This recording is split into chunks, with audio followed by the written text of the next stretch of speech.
Hey guys, Nina here, welcoming you to another reading from the Ladies of Horror Picture Prompt Monthly Challenge, hosted by Elaine Pascal on her channel, The Godmother of Horror. If you'd like to read along or read previously published pieces, please visit spreadingthewritersword.com or ladiesofhorror.com. In the meanwhile, enjoy the reading.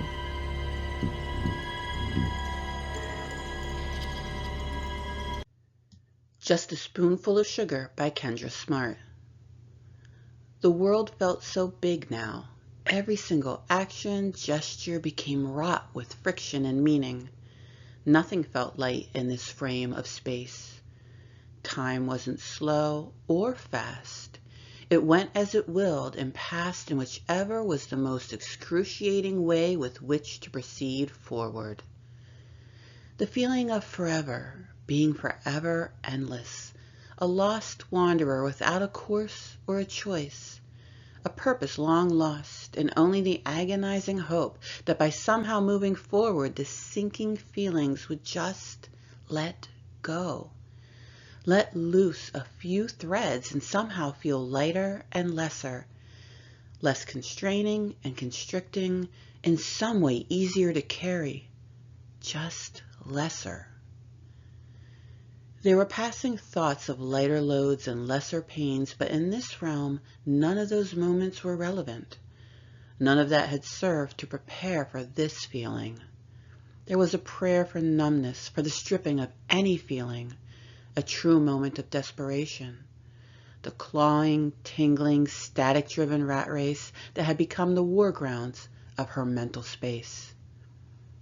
There was no telling what time had passed, and even clocks and calendars, alarms and lists, appointments or work, what did any of that mean?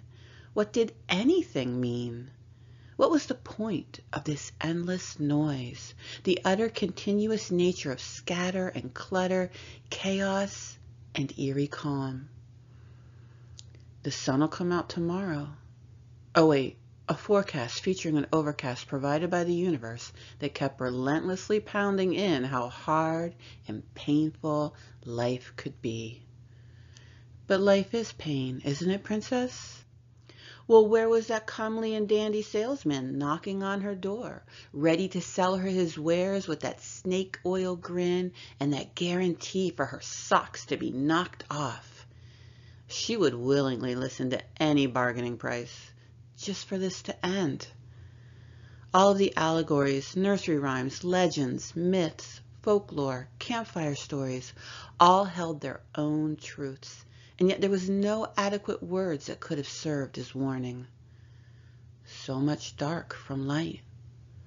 This purgatory felt as futile as a duel with Butch Cassidy and the Sundance Kid. In a multitude of outcomes and variables, the story ended the same.